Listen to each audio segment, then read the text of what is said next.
Precipitation reactions. Double replacement reactions involve the exchange of cations or anions. So A and B are together, plus C and D are together, and A and C basically swap places. So sometimes I refer to this as trading spouses. So A comes with D now in the products, and B comes with C in the products here. An example of a double replacement reaction can be seen here, where we have lead and potassium exchange places.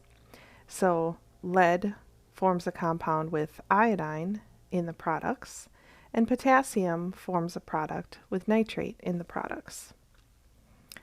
Evidence of a chemical change include the evolution of heat, formation of a precipitate, or formation of gas bubbles.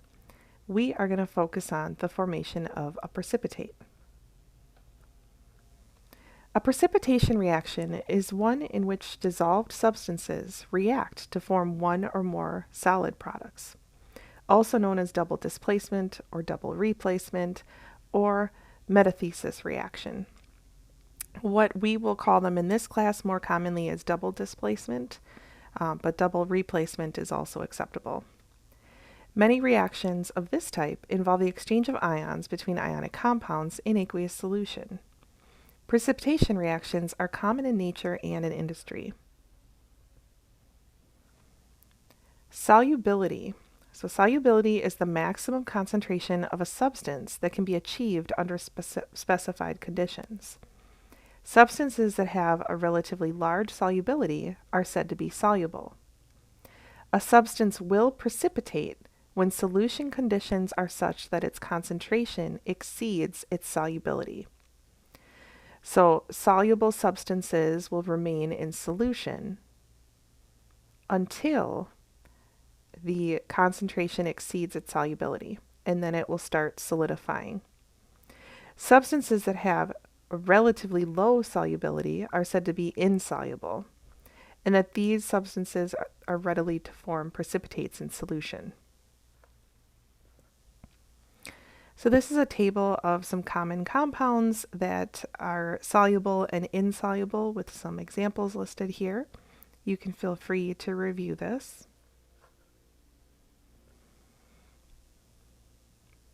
So in a precipitation reaction, an insoluble product or precipitate is formed, and it's indicated by placing an S for solid after its formula in the equation.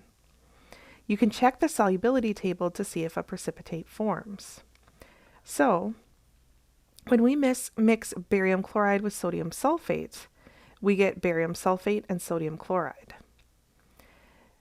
Now the S and the AQ may or may not be known, but to determine whether these are solid or aqueous substances, we go to our table of solubility. So this comes directly from your chemistry aid sheet. So let's look at this first one here, and we have barium sulfate. So you're going to find barium over here and go all the way over to sulfate, and you can see that it's S. So when we have barium and sulfate in a compound, it forms a solid. Now the next one is sodium chloride. So we're going to find sodium over here, and we're going to go over to chloride, and we can see it says AQ. AQ for aqueous means it's going to be suspended in solution. So when we mix barium chloride and sodium sulfate, and we do see a precipitate form, as pictured over here, the salt is going to be suspended in solution, while the barium sulfate is what is going to be inside of that precipitate. Now, if we wanted to separate these out, we could just do a simple filtration, and the solid precipitate would stay on top, and the sodium chloride would go through. In order to completely separate out the mixture, we would have to calculate the quantity of substances that we would have to add. And that gets into kind of some of the stoichiometry stuff that we'll be covering later on. So now we have this example, sodium chloride and mercury nitrate.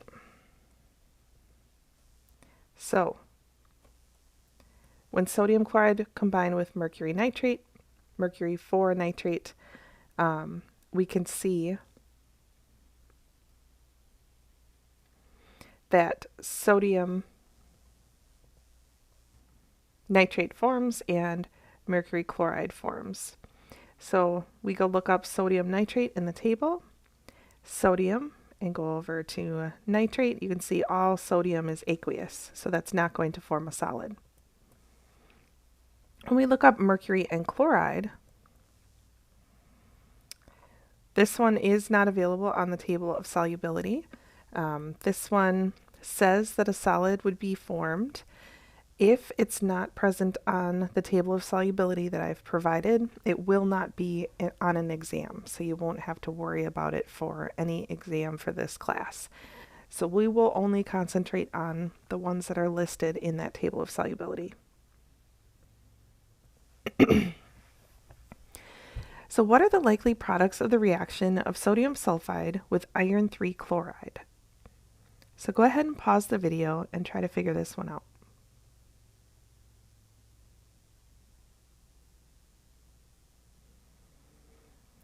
Okay, so hopefully you've had a chance to figure that out. The likely products of the reaction of sodium sulfide with iron 3 chloride, sodium is Na+, sulfide is S2-, so when we flip down the charges, this becomes Na2S. With iron 3 chloride, iron 3 chloride is Fe3+, Cl-, so when we flip down the charges, this becomes FeCl3. So now we want to combine the sodium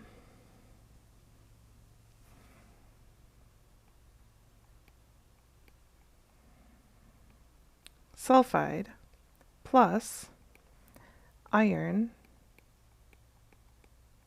and we want to figure out what the products are going to be. So what we're going to do is we are going to swap the iron for the sodium. When we want to swap the iron for the sodium, it's easiest to do this when we convert it back to its ions. So if we have Na plus an S2-, an Fe3+, and Cl-, when we swap these, now we're combining Na and Cl. So Na plus and Cl minus, plus and minus cancel each other out, so it's just NaCl. Now when we combine the iron and sulfide, we flip down the charges. So the 3 goes with the sulfur and the 2 goes with the iron.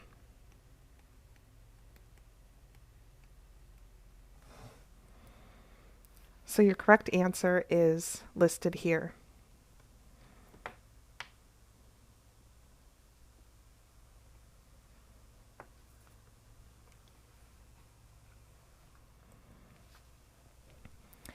Okay, so here's another sample problem. In the reaction between barium nitrate and sodium bromide, what are the likely products, and which, if any, of the products would be a solid precipitate?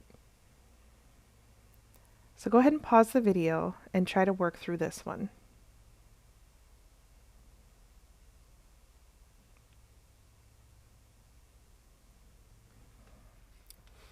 Okay, so we have Ba,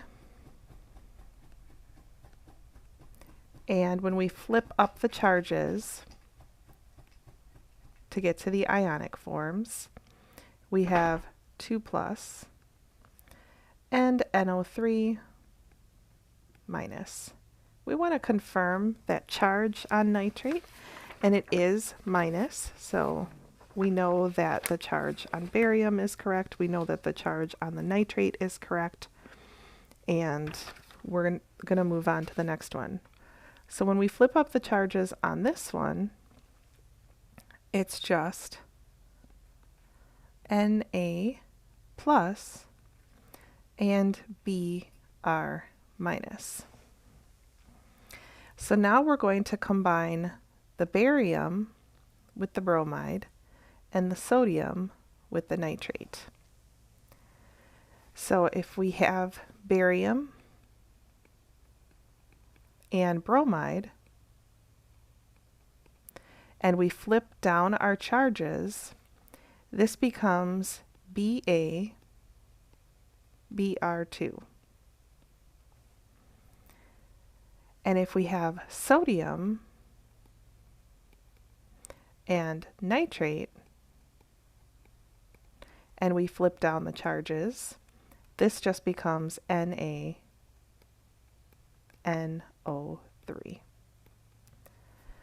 So these are the two products. Now, in order to determine whether these will form a solid precipitate, we have to go to our table of solubility. So the first one we're going to look at is barium bromide. So here's barium, we go over to bromide, and it says aqueous, so that is not going to be a solid. Next one is sodium nitrate. Going back to our table of solubility, sodium aqueous all the way across, so no solid will be formed. So which, if any of the products, would be a solid precipitate? None.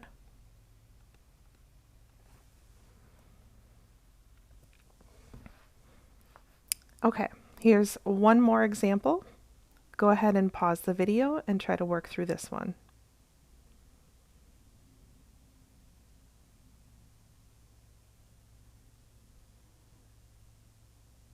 Okay, so now we have lead to nitrate. And when we flip up the charges,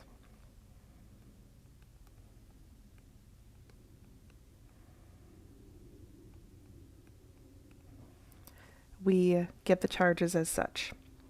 That is the true charge on nitrate, so we know this is lead 2. And we're going to flip up the charges here. So the 2 goes here, the 1 goes up here, so that becomes potassium sulfate, K plus, and SO4, 2 minus.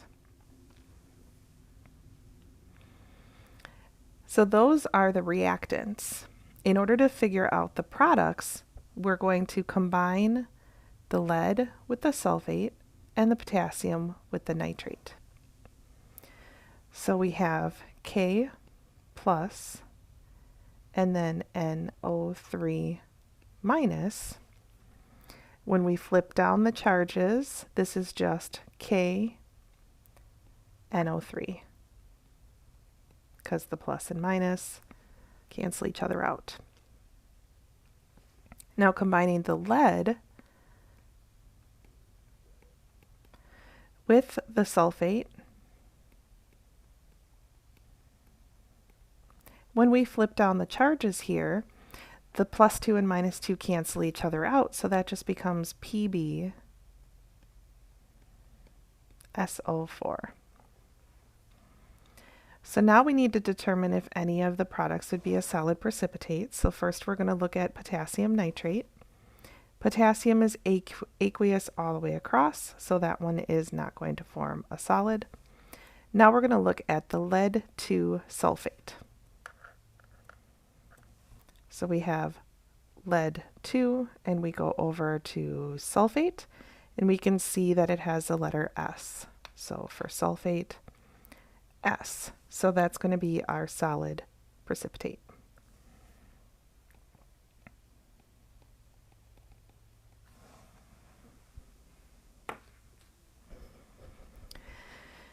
So on the test, you will be asked to determine what the products are and whether the products are going to be solid or aqueous.